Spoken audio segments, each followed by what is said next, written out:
Jess, it's another big hurdle out the way, as you said earlier and alluded to before. Samuel jumped in with the Gabriel Jesus injury. This is going to be the moment that Arsenal step up. The World Cup. It's another win. You then go away to Brighton, which is tough, and then you have three massive games at home to Newcastle, away to Tottenham, at home to Manchester United. You must be filled with so much confidence because if you can get through these next four games with, let's just say 9 points. Let's throw that out there and say you'd want 12, but 9 points. I mean, surely you're going to be in a position there where you're not uncatchable, but you're by far and away the best team in the country by then. Yeah, I mean, I feel a lot more confident now that I've seen them play without Gabriel Jesus. I had a feeling that we'd be okay, but sometimes you have to see it to actually believe it, right? And so I think now that seeing the team can persevere without one of their best players, I'm like, okay, yeah, it can be done. The team still has to, perform, and it's going to be difficult going to away grounds. I mean, going away to Spurs is always terrible. Newcastle look like they can go to anybody's home ground and take points. So let's not act like it's going to be a walk in the park, but I think it's doable. We're going to drop points. Like, I know we're going to drop points, but it's just a matter of making sure that we stay ahead of Manchester City and keep the gap there. So, yeah, I'm feeling confident, and it's all about when the player, whatever player we're bringing in January, making sure that they get in January 1. The faster that player gets in, the better off we'll be. And so Arsenal look like they've already put in a bid for Madrid, which for me seems like Arsenal are taking it really serious because, you start negotiating now, potentially you can get him in the first week of January. So I'm feeling confident, but at the same time, it's one game at a time. Brighton are nothing to laugh at. Newcastle are nothing to laugh at. So it's really is one game at a time. And I think after this run of games that you're talking about, Terry, where we finish off with Manchester United, I think at home, I think we'll know a little bit more about where we actually are. But so far, so good. You know what? I just want to say one more thing on that. The January, regardless, whatever we do in January, it just shows people if and when that's done, it's going to show people how we actually are going to go for the rest of the season. Because if we go and get two players in key positions, people know we're going for this title. If we go and just get one player and we get like a loan, people are going to be like, you know what, we're not taking it as serious. But regardless, I genuinely do feel like those players in the dressing room at this moment in time are not focused on the Premier League. And Jess, you might be right. They might be just taking it game by game. Well, I'd say I disagree. They are focused on the Premier League. And do you want to know why they're focused on it? Because of the way they stepped up today. A team that would be happy to just finish in the top four and isn't thinking about the title doesn't show up in adversity like today and put down that performance. This is, and I mean this with respect to Gal, because of your age and maybe your access to football when Arsenal were at their best. So I'm talking in my lifetime. So from the early 90s to 2004, Premier League in Canada wasn't available like it is to us. This is No. how Arsenal played in that era, barring a few bad seasons, Bruce Rioch and all that, where you're a proper massive team, where you stepped up. There was no, well, it'll be okay if we come second. It was no, we're going to step up and try and win. And your players did that today. Now, I understand the notion of taking it game by game and not, you don't want to start practicing for the Man United game before you played Newcastle and Brighton. But you go into every game and it's we must win because we are going to try and win this league title. And I think your players believe that's why you've got the highest points total in the history of your football club after 15 games. It's impossible to do that and not believe that you can win the league. I just don't see how you can achieve what you've done by not believing you're in the title race or not believing you can win it. There's a difference between we think we will and we can do something. Your team has got so much belief, so much togetherness, so much hunger, so much fight, so much passion towards achieving something. And that there's only one thing to achieve when you're the club the size of Arsenal, and that's winning the league. And that is why I see you as scary, because you've got the bit back between your teeth. And so many people that tell me I'm wrong for saying it, I don't care who they are. Most of them are at 25 years old and younger. They don't remember Arsenal when they were scary. Arsenal, when Listen, they're good, are petrifying. You're petrifying. And everyone, oh, no, you're not. You are. No one wanted to play Arsenal when I was a kid. No one did. Terry, we're still the youngest team in this league. This is not our finished article. We're only getting better. That's why people should be scared. But when it comes to this season, That's still let's my be line, though. honest. Let's be honest. When it comes to this season, if we win the league this season, going forward, people are going to be shaking in their boots. That's the reality. Because He, this is not even our finished form. This is a bunch of 23-year-olds and a 25-year-olds put together last season. Imagine when they have full season under their belt working together. It's crazy. I hear you on that. We're joined now by Stan, aka Eminem. What are you saying about today, my friend? I mean, what a performance! What a win on Boxing Day. Especially as there's been no major shocks today. There's always that possibility you could be the one team. You went 1-0 down, you responded. How are you feeling after that result, Bran? First of all, evening everyone. I hope you've all had a good Christmas. Yeah, you're right, Terry. You're right. There's a lot of games being played today. No real shocks. Would have been typical if it had been Arsenal to be the first one. And we couldn't really afford to drop any points today as well. We went into the Christmas break 5 points clear. We needed to maintain that today. We couldn't fail at the first hurdle, because otherwise you start to give Manchester City a bit of confidence, before they've even kicked the ball. But, it's kind of over to Manchester City now, 8 points clear. We're pushing further and further. They've got to beat Leeds. I believe it's tomorrow, is it? Or is it Wednesday. So it puts pressure on them again. I thought the first half we weren't particularly great, but I just think that was rustiness. You could tell everybody's had a break. There's been players away at the World Cup. They've not all trained together like they normally would and stuff like that. So it was just a bit of rustiness. I think, we played a lot of balls in the box that were easily cleared away. And kind of in that first half, I was looking at him thinking, well, we really are missing a striker that's big and bullyish. Do you know what I mean? Like, to finish off them chances. But, we conceded the penalty. It was an unlucky penalty to concede. I didn't initially think that Saliba made any contact, but obviously looking at the replays, he did. I think it was a silly mistake for him to make as well, because Ben White was on the cover. But apart from that, West Ham didn't. Gabriel, I actually think it was more Gabriel than Saliba's fault. You know what I mean? Yeah, I see what you're saying. I do think he was a little bit rash in the challenge. I think, Ben White had that covered. But apart from that, I don't think West Ham really offered too much at all today. And I could see us getting back into that game as well. But it's like we came out a completely different team in that second half. I don't know what Mikel Arteta said at halftime, but the intensity was a lot better. The pressing was a lot better. We created more chances as well. And one player that I was really pleased for is Eddie Nketiah, because I see a lot of people online calling him out. And everybody here knows I'm not his biggest fan.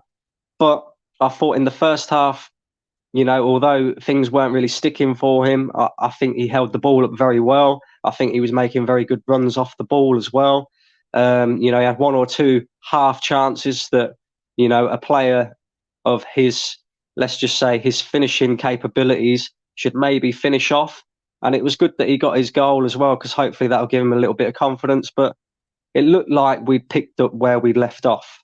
That was the Arsenal we was watching before Christmas, and hopefully it continues on, mate. But yeah, very good result. It most certainly was, and there's something that stood out to me today. And I only I didn't know he was there until about the 90th minute when I saw a picture of him on the screen. But Gabriel Jesus was there, and that is actually rare for injured players to be at games. Normally, injured players especially players that aren't English. Half the time, they're not even in England when they're injured. They'll be in another back home in the native land, visiting family, or they'll be abroad somewhere. Generally, if you could be somewhere warm, why would you be in England when it's freezing cold? I think that's such a potent part of Arsenal that I'm not there, but I'm here still. And I think that's a massive kind of message. That started last season. Again, this is I think it's more clear to people this season that are outside. But for Arsenal fans, we saw it last season with Ramsdale traveling to Aston Villa when he got injured just to support Leno. There's been that camaraderie in that team building and all that kind of stuff. And that's what we've been talking about. But the results weren't good enough for people to validate it or justify it. It was like, okay, you guys are just saying whatever. This team has been gelling and sticking together for close to maybe a year now, maybe a little bit longer, 16 months or something like that. So yeah, we've been seeing that kind of stuff. But yeah, I wouldn't expect anything different. But for Gabriel Jesus to be there, Zinchenko, he's always there, whether he can play or not. These guys are really together, and it's something that we haven't seen in a very long time. But it's been happening. I just want to point out, Martin Odegaard's leadership in this team is somewhat underestimated. From the beginning of the game, he goes, hugs Eddie Nketiah, says something to him before the game. Every single time that there's a moment where somebody does a mistake or something happens, like Saliba, he's the first person to go and make sure he emphasizes to that person, it's okay, let's go again. Halftime goes in, everyone's trying to, everyone's going in. He's the one ushering everyone in, saying, let's go.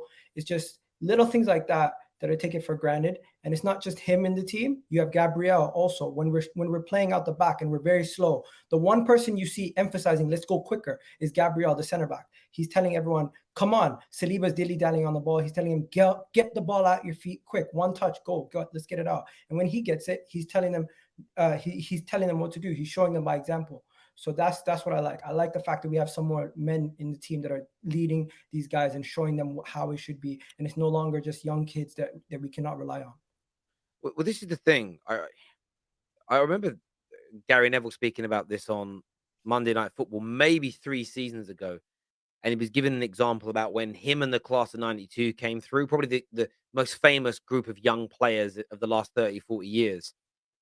He said that we weren't expected to be the match winners. The Man United team, it was Schmeichel and Bruce and Pallister and Paul Ince and Brian Robson and Eric Cantona as examples, Andy Cole, these older players that were the core, that were the leaders. The young players were there, of course, to do their jobs and they had to deliver, but they weren't expected to be the stars and the people that carried the team. You've developed that over time. And it's so, I think why we're seeing Martinelli and Saka progress as players and why you as Arsenal fans are seeing the fruits of that labor is because they're not expected to be the leaders. They're not expected to be the stars. They're allowed to just flourish and be young players in their own right. And the togetherness thing's so interesting because football fans have created this. We spoke about this quite a bit recently, Jess, as you'll know, around. I said earlier, I feel a bit sorry for football fans who don't love a football club above and beyond anything else, where they, they've got a favorite team in 5 or 6 different countries, but they might have a favorite player at a team they don't even support who they put above everything and everybody else. And what's weird about that is it creates kind of weird debates. And I've seen Arsenal fans do this in the recent years, Man United fans definitely, where they play one player off against another. Liverpool fans even do it, and they've been successful with Mane and Salah. I always say this: if you stood in front of Bruno and Pogba when they were at Man United and showed Pogba what he stands said about Bruno and vice versa, they'd think you're a dickhead. The way you hear I've heard like some Arsenal content creators talk about certain players in their team, but then love up others. If they went to their favorite players and asked Saka, this is what I think of Martinelli, I'm just giving you an example here, Saka would call him dickhead. He says, fuck off, dickhead, I don't want to talk to you. The players are together. So fans need to get behind them. Support your club over individual players at all times. And that's one of the reasons why Arsenal's working right now, because the players and the fans are all on that same hymn sheet. And it's so key. And people want to know why I pull on it so much. It's because it's how I want my club to behave. Not because Arsenal have created something here that is unique and groundbreaking. They've discovered the wheel. They've not invented fire, but they've worked out how to make fire for the first time. No, Arsenal are just doing something that all successful teams have done since the beginning of sport. It's not even groundbreaking. It's just obvious, but it's so protruding and it's so easy to see because Arsenal was so famous. And I just want people to learn from it and then put pressure on their club, i.e. my club, to do the same thing. It's so key.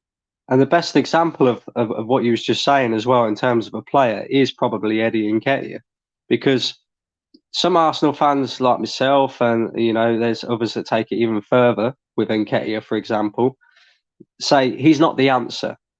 Now, I'm not sure he is the answer.